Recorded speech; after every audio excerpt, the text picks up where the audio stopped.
Cockroach जनता पार्टीचे अभिजित दिपके यांनी 6 तारखेला धर्मेंद्र प्रधानच्या राजीनाम्यासाठी जंतर मंतरवरती आंदोलनाचा एल्गार पुकारलाय आणि अभिजित दिपकेंनी सांगितलं की मला अटक होऊ शकते. त्यानंतर त्यांचे 3 प्रवक्ते सुद्धा समोर आलेत. पण मी या माध्यमातून बीजेपीला आवाहन करतोय की संवैधानिक मार्गाने जर या देशात आंदोलन होत असतील तर त्याला रोखण्याचा प्रयत्न तुम्ही करू नका. 20 मिलियन लोकांचा नेता झालेला या अभिजित दिपकेची ताकद छोटी नाही आणि नरेंद्र मोदी, अमित शहा जर अभिजित दिपकेला ताब्यात घेण्याचा प्रयत्न केला तर ही सगळ्यात मोठी चूक त्यांची असणार आहे. कारण त्यांनी जर ताब्यात घेतलं,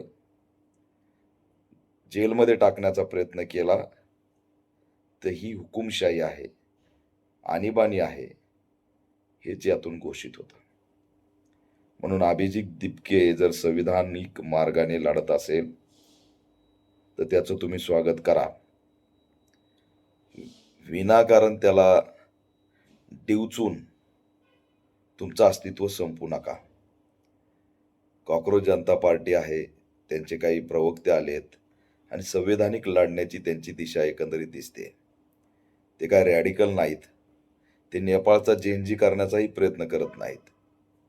त्यांना ईव्हीएम हटवून बॅलेट आणून निवडणुका जिंकून त्यांना पक्ष काढण्याचा अधिकार बाबासाहेबांनी दिलाय. संवैधानिक लढण्याचा अधिकार बाबासाहेबांनी दिलाय आणि बाबासाहेबांनी दिलेला अधिकार जर हिसकावून घेण्याचा प्रयत्न नरेंद्र मोदी किंवा अमित शहानी केला तर याचे परिणाम त्यांना मोठ्या प्रमाणात भोगावे लागतील. एवढे परिणाम भोगावे लागतील की कदाचित या आंदोलनानंतर त्यांची सत्ता राहील की नाही असा सुद्धा प्रश्न निर्माण होतो. हे अंगावर का घेतलंय यामागे सुद्धा आम्ही वेट अँड वॉच आणि बारकाईने बघण्याच्या भूमिकेत आहोत. कारण आताच कळालं की सोनंच विकून टाकलंय. प्लॅस्टिकच्या नोटा येत आहेत. काही सरकारचे मुद्दे एक्सपोज होत असतानाच काहीतरी मीडियामध्ये मुद्दे वेगळे येतात. त्या दिशेने काही आहे का याचं सुद्धा संशोधन आम्ही करत आहोत. त्याच्यामुळे गोदी मीडिया त्या ठिकाणी कॉकरोच जनता पार्टीला मोठ्या प्रमाणात प्रसिद्धी देत आहे आणि त्यांच्या पटलावरून ह्या सगळ्या बातम्या गायब झाल्यात. देशातले प्रश्न गायब झालेत. धर्मेंद्र प्रधान यांनी केलेली मोठी चूक ज्याच्यामुळे 17 ते 20 विद्यार्थी दगावले, त्याच्यामुळे त्याचा राजीनामा पाठीमागच घेतला पाहिजे होता.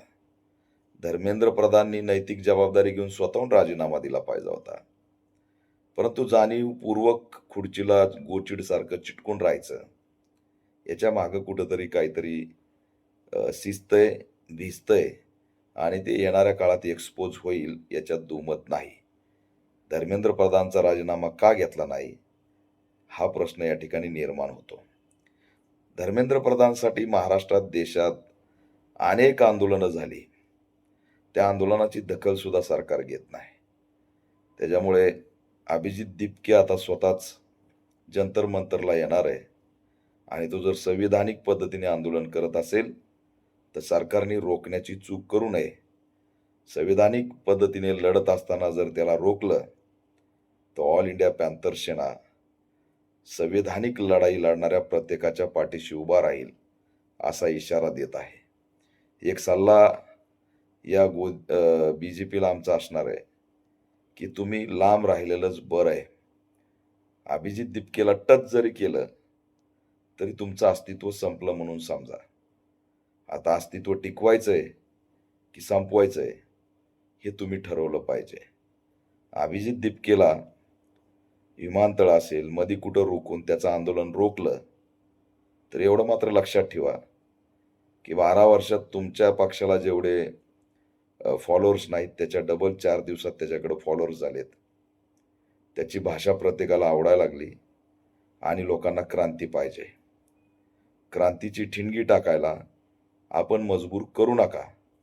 महामानव डॉक्टर बाबासाहेब आंबेडकरांचा संविधानाचा हक्क आणि अधिकार आंदोलनाचा घेऊन जर कोणी लढत असेल तर त्याला रोखण्याचा प्रयत्न करू नका, असा आम्ही राज्य सरकारला इशारा देतोय.